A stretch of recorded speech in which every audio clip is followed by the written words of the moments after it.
When the 8th child is born under a full moon, something ancient awakens beneath the ground, and the town begins to rot from within. I'm Mr. Midnight Hollow, your terrifying host. You're about to hear that story and more in today's episode of Whispers in the Dark. Tonight, we descend into the eerie town of Marion, Kentucky, a cursed bloodline, a prophetic birth, forgotten rituals, and a hunger rising from beneath the soil. This isn't just a story, it's a warning. If you enjoy listening to horror stories like these, leave a comment, share, and subscribe to the channel so you don't miss a single story that will chill you to the bone, or maybe even make you poop your pants.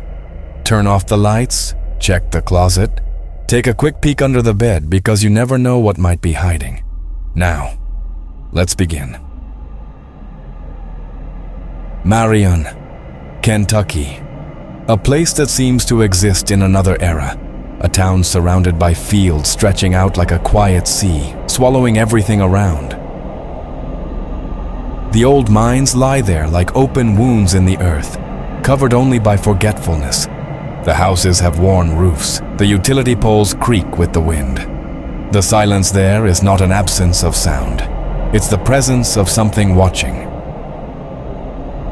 It was there, in the fall of 1998, that a man named Eli Bruner died alone in his wooden cabin on the edge of Crittenden County. He was a widower, a descendant of German immigrants, isolated and nearly forgotten. When neighbors found the body, the dogs had dug a hole in the dirt floor of the living room. In the hole, a worn wooden box, protected by layers of old cloth and melted wax. Inside, there was a journal. The pages were yellowed, scribbled in old Gothic script, with dark stains on the corners. Hannah McCree, then just a young researcher fresh out of university, was called to try to translate it. The journal belonged to Friedrich Lang, a German immigrant who lived in the area in 1854. The most chilling passage came near the end, almost like a warning. When the 8th consecutive son of a woman is born under a full moon, he will not be a man, but a reminder. His flesh will be an offering, his spirit a channel. The beast of the night will come for him, and he will not be born to live, but to remind the world that nature reclaims what has been forgotten. Sheriff Minter filed the journal as old folklore with no criminal relevance, and the matter soon faded. But that same month, on a farm 7 miles away, Deborah Collins went into labor. It was her 8th son. The air was heavy that night, muggy, humid, as if the earth itself was holding its breath.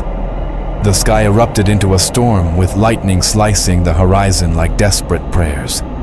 The power went out across the property. A flash lit the window just as Silas Collins was born, and the moonlight, even through the thick clouds, managed to touch his face. Deborah held the baby with trembling hands. He didn't cry. Pastor Wesley Boone arrived the next morning with bread and prayers. When he held the newborn in his arms, his eyes lingered on a detail he told no one about. The baby's eyes were open, and they looked at him. Not like a baby, but like something that recognized him. The following week, the town whispered in markets, on church benches, and in butcher lines. "The 8th has come," they said, as if avoiding saying something forbidden. The prophecy was too old to be forgotten, but recent enough to still cause chills. And in the field, where the crops seemed to grow faster around the Collins farm, the earth began to breathe differently. Silas Collins wasn't like the other boys in Marion. He was silent, not in a shy way, but as if sound meant nothing to him. Since childhood, he seemed to hear something others couldn't. He would sit for hours in the pasture, staring at the horizon. Sometimes, he laughed to himself. Other times, he shivered as if someone were watching him from behind. Deborah said he was sensitive, closer to God. She took the boy to church every Sunday, where Pastor Boone watched him with deep-set eyes. Boone spoke of signs and bloodlines marked by faith. There was something about Silas that made him grip the Bible harder. At age 7, the boy stopped sleeping at night. He spent the early hours looking out the window, always facing east, toward the forest, growing where the old mine tracks sank into the brush. When Deborah asked him why, he only said, "Something's calling." Animals began to show up dead near the house. First chickens, then lambs. Nothing eaten, just dead. Throats slit, eyes wide open, as if they died of fright. The neighbors whispered, but no one spoke aloud. In Marion, some things weren't named. It was around this time that Hannah McCree returned to town. She had gone off to study botany and soil toxicology. She received a research grant to study contamination in the region of the abandoned mines. When she passed by the Collins farm, she took soil samples, and something caught her attention. The soil there was different, too rich, almost alive. In a makeshift lab set up behind the old schoolhouse, Hannah studied the fungi, pH, and microorganisms. Everything pointed to the area around the farm being a zone of abnormal fertility. But what unsettled her was the reaction of a lab rat she released into a box with the soil sample. The animal froze for hours, fur bristled, and then attacked its own limbs, as if trying to pull something out from within. That night, Hannah dreamed of an open field, covered in fog, with something moving beneath the surface, as if the earth had arteries. Meanwhile, Silas kept changing. He didn't talk much, but he listened. He heard everything. And at night, when the wind blew through the cracks of the house, he muttered words in a language not even his mother recognized. Words that didn't seem human. Then came autumn, the full moon, and Silas's eyes began to glow in the dark. By the harvest week, a full moon lit the sky for 3 nights in a row. Deborah locked the windows. She placed salt on the sills. She prayed aloud, walking through the rooms with a crucifix in hand. On the second night, Silas disappeared. The back door was open. The grass trampled down to the edge of the forest. Deborah screamed, searched, called Pastor Boone and then Sheriff Louise. But no one wanted to enter the woods that night. By morning, they found Silas. He was naked, lying in the middle of the cornfield, his body covered in blood, not his own. His hands were dirty with earth and torn flesh. His eyes were open but empty. He said he remembered nothing. At the same time, on the other side of the county, the body of Elias Carmack, a well-known farmer, was found near his property, or what was left of him. His chest was open, his ribs ripped out as if someone had tried to dig inside. His jaw dislocated. A trail of blood led to the creek and stopped there. Sheriff Minter sealed off the scene, but everyone already knew. The town fell silent. Not a silence of mourning, a silence of fear. Pastor Boone preached like never before that week, spoke of evil among us, used words like mark, lineage, trial. Deborah, on her part, claimed her son was possessed. She prayed non-stop, covered the walls with handwritten Bible verses, tried to purify him with prayers and holy water, but Silas just watched, quiet. In the forest, crows began to gather, and Hannah, digging through old town maps, realized that every family who had lived on those lands, everyone that had ever had 8 sons, had vanished from Marion's history. No records, no descendants, just holes in time. And at night, Silas began to howl, but not like an animal. Not yet. It was a rough, broken sound, as if his throat were learning to do something it shouldn't. Mason Collins came home that winter. Broad shoulders and a face marked by scars betrayed the war. But his eyes were those of a man who had seen things that can't be explained. He hadn't said he was coming.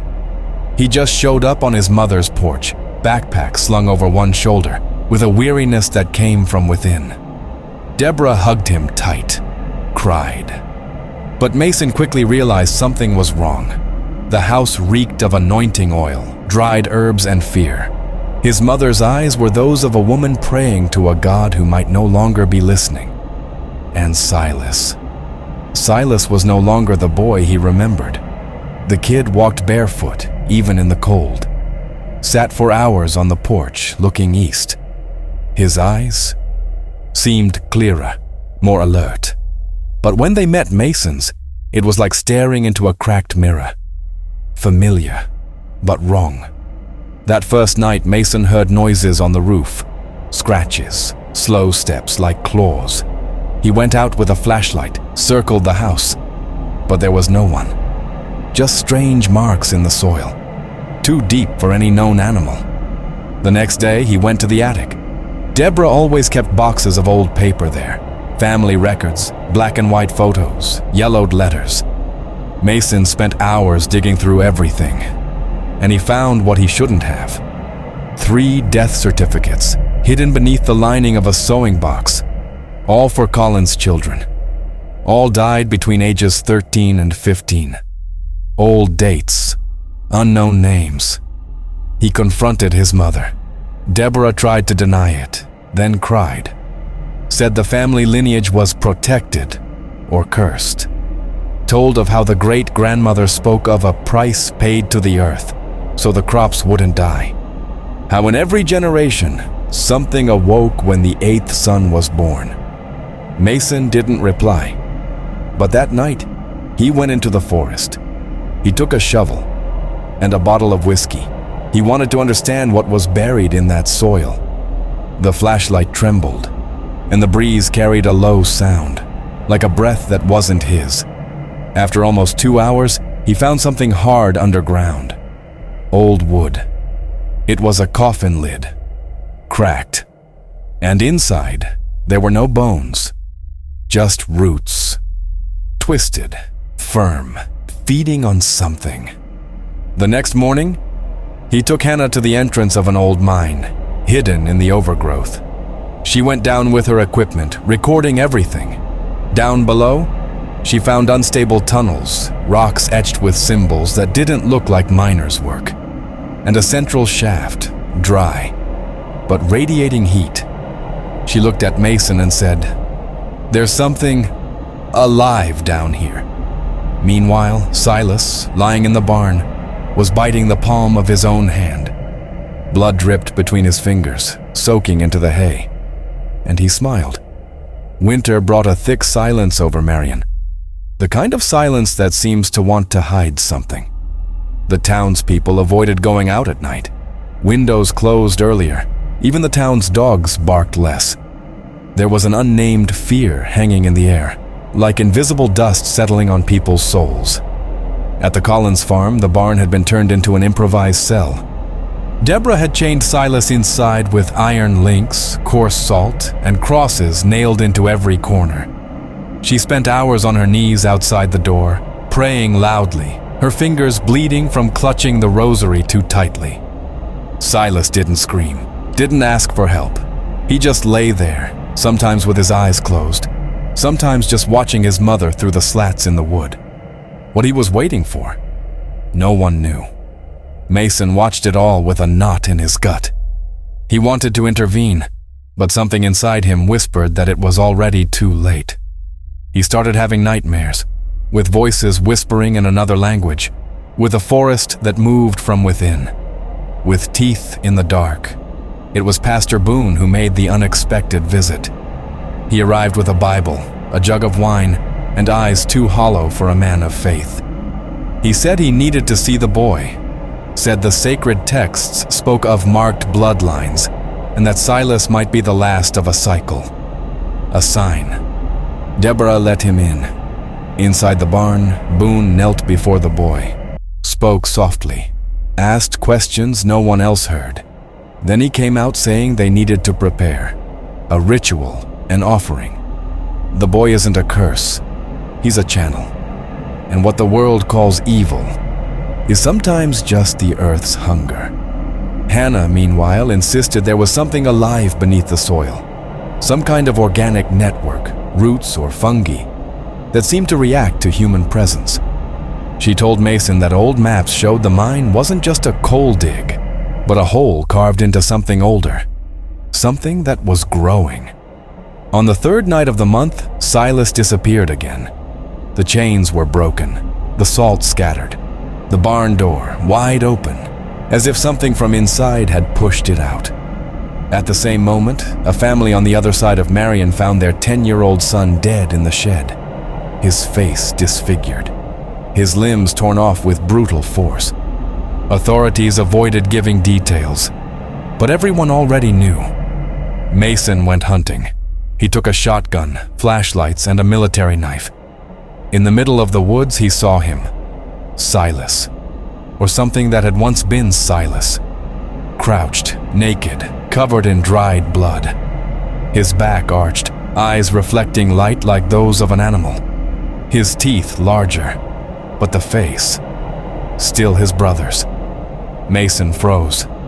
Silas stared at him, breathing heavily, his chest rising and falling like a beast about to strike. But he didn't attack. He simply turned and disappeared among the trees. That same night, the ground shook. Not an earthquake, something more, organic, like a body turning beneath sheets of stone. And in the town, the crops began to rot. Meat in butcher shops spoiled overnight. Milk curdled before it left the cows. The earth was giving a warning. Hunger was coming. The town was collapsing in silence. Marion didn't speak loudly about what was happening, but everyone felt it. The bakeries began to limit sales. Milk soured even inside the cows. Meat, even fresh, smelled like rot. Hannah McCree pinned a map of Marion to the wall of the abandoned schoolhouse where she worked. She marked the outbreak sites, the places where animals were found dead, the old mines. The lines formed a circle, and in the center, the Collins farm. The earth was starving, or being fed. Silas had vanished completely, no sign for 5 days. Deborah stopped eating, spent her days murmuring Bible verses, her eyes red from crying. Mason tried to convince her to leave. She refused, said she couldn't abandon her son, said he could still be saved. On the 6th night, Sheriff Louise found footprints near the town's grain depot. Human footprints, mixed with something wider. Claws, deep gouges in the ground. A kind of mark that logic couldn't explain. The next morning, they found the body of an elderly woman, Mrs. Whitlow, inside the church. She had been torn apart, body parts scattered in a circle on the altar, and a single word scrawled on the wall in blood: root. Pastor Boone gathered the faithful that night, said the end was near. But not the end of the world, rather the end of imbalance. Spoke of a restoration, a return to the earth's original hunger. Mason stormed the pulpit, accused Boone of knowing too much, of manipulating people. Boone didn't deny it. He simply said, "The creature isn't the problem, Mason. It's the cure. You want to destroy it, but it wants to restore. We are the ones who forgot." Meanwhile, Hannah followed her field notes to an abandoned mine near the creek. The place reeked of iron and raw flesh. At the tunnel's end, she found roots, black, thick, slowly pulsing, like cardiac cords. And at the center, a cocoon. Something moved inside it. She backed away, vomited, and ran to tell Mason. That night, Silas appeared on the porch of the house, covered in dirt, his eyes dark, his mouth smeared with dried blood. Deborah opened the door. She was trembling. Silas entered and knelt before her. He didn't speak. He just rested his forehead on his mother's lap. When Mason arrived, armed, Silas looked up at him, and for the first time, he cried. But they weren't human tears. They were black, thick, as if the soil itself was weeping from within him. The wind that night felt heavier. It carried the scent of rain and of flesh. The forest around Marion moved, not with the wind, but as if it were breathing, inhaling and exhaling the air from the earth. The full moon rose slowly, veiled in a yellow mist, like the eye of a god that had awakened.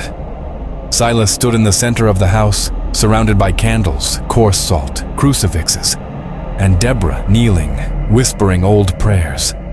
She prayed in English, then in Latin, then in a dialect Mason had never heard before. Her voice shifted between pleading and despair. The boy was still, his gaze distant, but something inside him was twisting. His veins pulsed beneath his skin like nervous snakes. His nails were darker. The bones in his back arched as if something was trying to emerge. With each heartbeat, he seemed less human. "There's still time," Deborah said. "He's only a channel. The root can still be cut." Pastor Boone arrived with a group of followers, pale faces, glassy eyes, carrying offerings, sacks of flour, livestock, wine flasks, dried bones. They surrounded the house and began to chant. Old chants, rhythmic, like underground drums echoing from the mouth of the mine. Boone entered without asking, touched Silas's forehead and said, "The earth is hungry, but she loves him. He is her son." Mason raised the shotgun at him, said there would be no ritual. Burning the creature would end it. But Boone laughed. "You think you can kill the earth, Mason? You think your blood is stronger than hers?" Silas screamed. Not a human scream, but an ancient, violent sound, like flesh being torn and metal bending. The walls shook. Cracks opened in the floor beneath their feet. Roots began to rise up the walls, snapping like bones breaking. Deborah ran to her son, hugging him, begging for mercy, saying she loved him, that there was still a shred of light in him. But Silas's eyes were now abysses. Boone began the ritual. He drew a spiral on the floor with blood. The followers chanted the words. Hannah arrived, covered in mud and terror, screaming that they were waking something that should never be touched. Mason made his choice. He ran into the forest, went to the mine entrance with a hatchet, a rope, and the lighter he'd carried since Iraq. He descended. The heat was suffocating. Roots cracked beneath his feet. The cocoon was still there, now cracked, and inside it, something pulsed. A monstrous fetus. Incomplete, but hungry. The roots tried to grab him. Mason hacked. He hacked with fury, with fear, with guilt. Each blow made the earth quake. The walls began to collapse, and then he set it on fire. The mine collapsed with a muffled roar, like a scream caught in the earth's throat. Back at the farm, Silas fell to the ground, convulsing. The roots receded. Boone screamed in rage. The followers fled, and Deborah went silent. Silas stopped moving, but he was breathing. The smoke from the mine could be seen all over Marion, spiraling into the morning sky like a scar. For 3 days, the earth trembled gently, as if digesting its own emptiness. Then, silence. The town began trying to forget. The church was closed. Pastor Boone disappeared the same night the mine collapsed. Some say he was swallowed by the ritual itself. Others swear they saw him wandering the forest, naked, covered in mud, whispering prayers to the trees. The followers who joined in the last chant never spoke again. Some left Marion, others simply vanished. Deborah never smiled again. She cared for Silas with a mother's tenderness, but with the eyes of someone who knows that what she holds is no longer her son. He lived like a shadow, thin, pale, with eyes that looked beyond the world, as if he could see underground. He didn't speak. But at night, he wrote. Unknown words, with his finger in the dust, on fogged windows, in the mirror's steam, symbols that repeated, circles and spirals that looked like roots. Hannah moved away months later, said she couldn't stay, but before she left, she gave Mason one last soil sample from around the farm. He stored it in the basement, but the soil still pulses. The cornfields grew back, but the ears no longer ripen. Animals avoid the farm. School children speak of a boy with gray eyes, who sometimes appears on the road at dusk, barefoot, walking with his head down. Most townsfolk avoid going near the place, but now and then, someone hears the howl, low, scratched, like a call too old to be ignored. And there, beneath Marion's soil, something slumbering waits. The hunger was cut off, but the roots remain alive, always alive.